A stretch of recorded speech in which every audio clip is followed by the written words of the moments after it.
Got something new today, got something interesting. This is a Fall of the Samurai naval battle. I've got the HMS Warrior, the biggest ship in the game with the best armament, or the biggest armament. I've got a Kotetsu, which is an ironclad, also really strong. Then I've got some copperclads and wooden corvettes, and I'm up against a full fleet of 10 ships.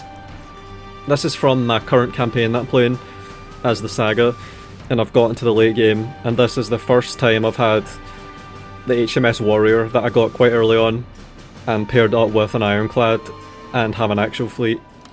And I'm attacking a full fleet. I have had some really difficult underdog battles that I've fought, where I've been massively outnumbered, and I've perfectly fought for victories, but I didn't have any of these nice tools. The cool thing about this ironclad here, this Kotetsu, is that it's got a ram, and you have to actually unlock the ability to perform the ram, which can split ships in half and sink them. It's also got Gatling guns on the back of it, one facing each side. That's another interesting thing that it's got, and that can help with getting ships to surrender, which is an important thing. It's got a complement of, I don't know if you'd call them marines, but they have rifles, and they fire at other ships when they close in to try and get them to surrender.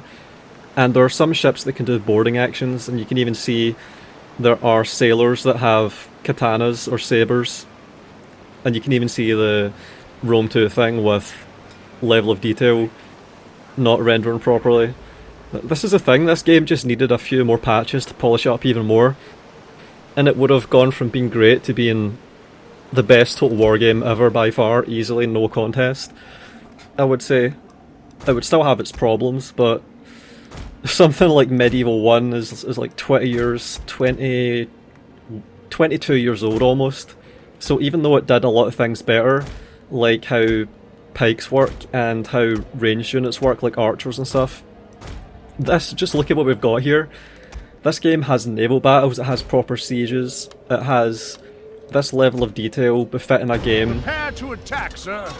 Post 2005, post 2010, and even the sound effects, you don't get this level of immersion. Even the froth coming up from the waves, like there's so much that can be done with modern graphics and hardware, and this game did well over a decade ago. So even though something like Medieval 1 did well, this is a post 2010 game, and an actually good one, so it has a sweet spot. And then you've got the HMS Warrior here, bristling with guns, 21 for a broadside, and you can sail right into the middle of an enemy fleet and have both broadsides open up and lay waste to a ship with every reload basically. But what I'm doing here is I'm trying to get the Kotetsu to go out because it's got a forward facing gun. There's a lot of interesting gameplay possible when you have different facings of weapons and the weapons work in different ways. The Kotetsu has the best gun in the game on its bow. No wait.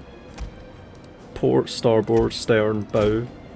Yeah, the forward facing gun has way longer range, it does extremely high damage. So what you can do is you can sail into range, start firing, and then go astern.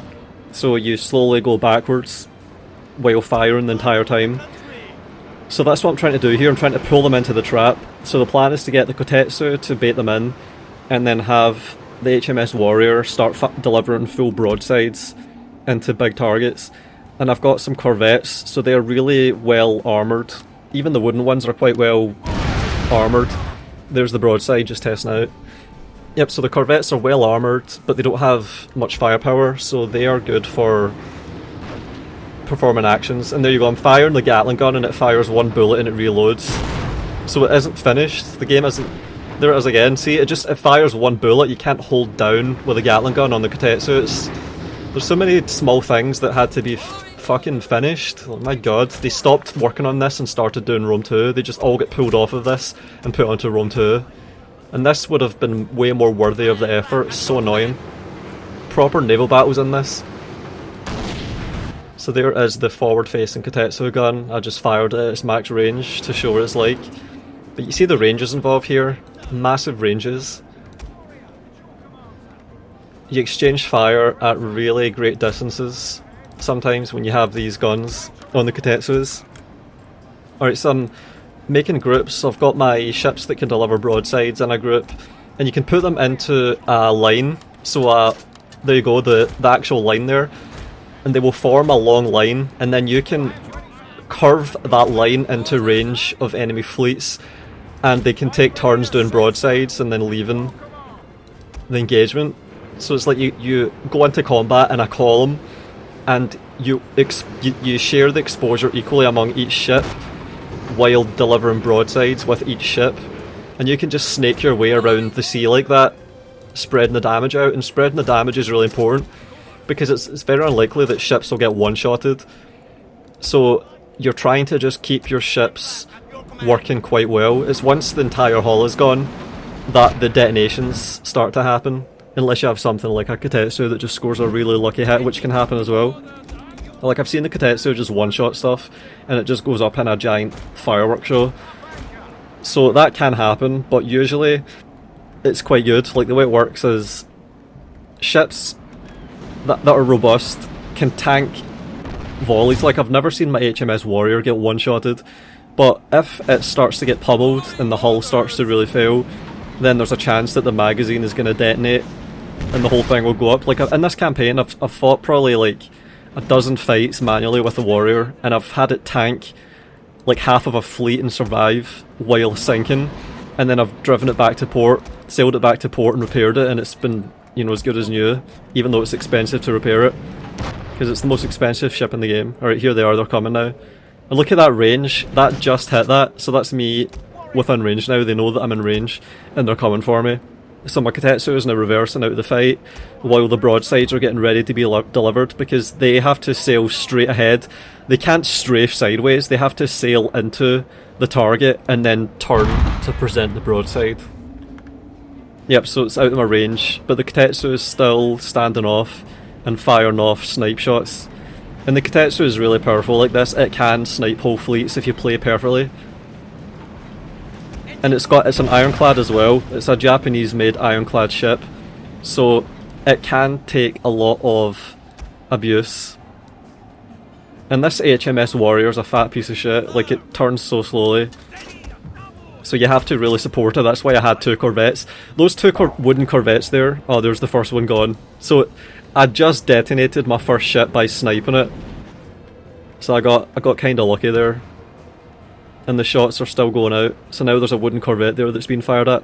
This is a wooden fleet. There have been armoured ships turning up, like copperclads and iron plated ships, but this is a giant spammy fleet of wooden ships. Alright, so there is the first broadside, and there's a double broadside. So if you manually fire a broadside and the automatic broadside happens, you basically have a double whammy. That's one of the tricks to do naval combat in this game. So you wait until oh shit, there's another one. Yeah, that's 2 down already out of 10, thanks to these Katetsus and broadsides from the HMS Warrior. I think these are the 2 most powerful ships in the game. And it just rakes the entire sides of wooden corvettes and the like, and devastates them. You even see the ship rocking. Yep, so there's another one. So that's 3 out of 10 already destroyed, and that can spread fire to nearby ships. And I'm continuing, I'm trying to pick good targets to get as much damage as possible. Yep, so I did. Your general is under attack, sir. So that's me taking my first shots in return, and they're all starting to bunch up, so they're easy pickings for me. I'm surrounding them quite well. But the smart thing to do here is to pick the middle of my fleet and sail right into it and start doing broadsides from both sides while trying to spread out the damage. But instead there's one turning to the side to try and shoot. They're not... yeah, there's another one. This is a slaughter. Is that 4 or 5? Yeah, so I'm clearly winning at this point, and I decide to sail my Katetsu into this and go for a ram. If I can ram the biggest ship and break its spine, that'll probably save me a lot of firepower. And they're using explosive shot, which means my wooden ships will catch flame. Yeah, wooden ships are really fragile in this. When there's explosive shells being fired. You can see my ironclad there tanking the explosive shells fine. It's the wooden ships that really crumble to the explosive shells. Right, so I'm sailing right into that group of ships. I've overheated the engine, I'm ramming, and I'm going to catch the front of this wooden corvette. Yep, so I'm tanking broadsides from 2 ships, and I've just hit that corvette, and the Gatling guns are now opening up as well. I held fire on my ships before I took this ram, and you can see this corvette is sinking now. It's continuing to fire as it goes down, and that one in the front surrendered, and the other one's routing. And the one that's routing is taking Gatling gun fire that's going to attrition its crew.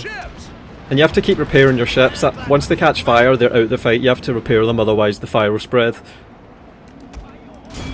Yeah, so that's all 3 tricks shown at this point. The Kotetsu with its ironclad forward-facing gun and its ram, and the HMS Warrior full broadsides. This is an expensive fleet. If I'd been attacked by 2 or 3 fleets, I probably could have dealt with it if I fought really well. But this is just to show the naval battles. We haven't got naval battles in any more Total War games now. Troy didn't have them, even though Helen's Face sailed 1,000 ships. 3K, the most famous battle in the Three Kingdoms period, was Red Cliffs, a naval battle. You don't have any naval battles in Three Kingdoms either. We're just never gonna have naval battles again. They've given up on it. So it's clear. See, when people talk about a Medieval 3 and all this stuff, that would mean that they have to do naval battles again. And they're not going to do that. They've decided against it. Oh man. So I detonated the ship in front that had surrendered. It split in half from the explosion. It spread fire to the one behind it. And the one behind it is now surrendered. Yep. And like I said, I could have fought against a massively outnumbered fleet of like 20 or 30 ships. Like if there were 2 or 3 fleets attacking me at the same time, I could have fought them and I could have won, but it just never happened. And I have fought against like 2 or 3 fleets before and won, but it's been a really gritty slogging match of exchanging broadsides, and the fight has taken ages, and I've been repairing the hull and all this, and it's been really... Look, there's the Ironclad Warrior taking out 4 ships, Kotetsu took out 2, and I captured one of them that surrendered. And that's another thing, trying to board ships to not destroy them, to capture them. I spent the start of the campaign doing that and collected all these wooden ships. And that's me just now got into the late game where I've got all these toys. But this is a really perfectly played campaign, even though I was rushing it. Like, I fought a lot of manual battles and naval battles, and won some glorious victories, but this is the one that you get to see. And I also showed one from my, what was it? Choshu campaign. Yep. So this is 110 or 120 turns, and it's a pretty much perfect campaign. I've taken the whole of Kyushu, and it was all to get the fleets out. Yep. Another thing we've lost, and we'll never see again, naval battles. What a shame. So sieges are gutted, naval battles are gutted. Yeah, there's not much left to Total War. It's really bare.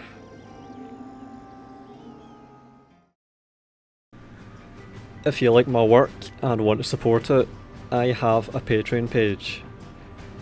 I give out perks every month, which includes updates on what I'm thinking and what I'm planning. Special thanks to Matteo Olivetti, Nerdington Paints, SJ Mage, and Badr Nasser.